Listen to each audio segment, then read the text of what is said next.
جو کرامت خلاف شریعت ہوگی اس کا رد کیا جائے گا۔ جیسے مثال کے طور پر ایک کرامت بعض لوگوں نے اس انداز میں ذکر کی کہ غوث پاک رحمۃ اللہ تعالی علیہ کے کسی مرید کا وصال ہوا تو اس کی کوئی ماں وغیرہ یہ غوث پاک کے پاس آئی اور کہا کہ میرے بیٹے کا وصال ہو گیا اور آپ بس اللہ سے دعا کر دیں اور کسی طریقے سے میرا بیٹا زندہ ہو جائے۔ تو آپ نے عالم انکشاف جو ہوا اس میں آپ نے دیکھا کہ حضرت اسرائیل علیہ السلام جو ہے وہ اس روح کا تھیلا لے کر جا رہے ہیں، تو ان سے مانگا، انہوں نے نہیں دیا، تو نعوذ باللہ غوث پاک نے تھپڑ مارا اور آنکھ باہر نکل آئی اور ساری زنبیل میں سے جتنی بھی روحیں تھیں وہ نکل کے دوسروں کے جسموں کے اندر پہنچ گئیں۔ یہ بالکل حرام ہے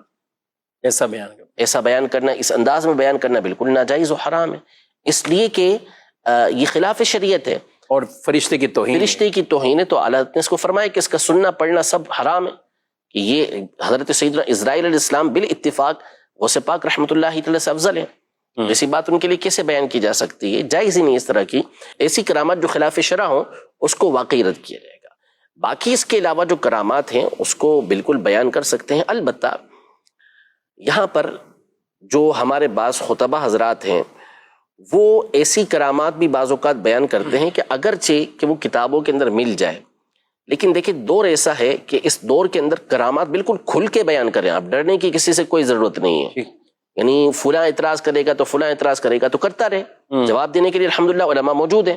ببانگے دہل جواب دیں گے اور ڈنکے کی چوٹ پہ جواب دیں گے، کوئی مسئلہ نہیں ہے۔ جس چیز کا ثبوت قرآن و سنت سے ہے اس کی روشنی میں بھرپور جواب دیا جائے گا۔ البتہ ایسی کرامات کو بیان کرنے سے گریز کیا کریں کہ جس کے ذریعے سے کوئی بددین، کوئی گمراہ شخص عامت الناس کو گمراہ نہ کر دے، ان کو مزید دین سے یا اولیاء سے دور نہ کر دے۔ اس لیے آپ کرامات بیان کریں اتھینٹک کتابوں سے اور اس انداز میں بیان کریں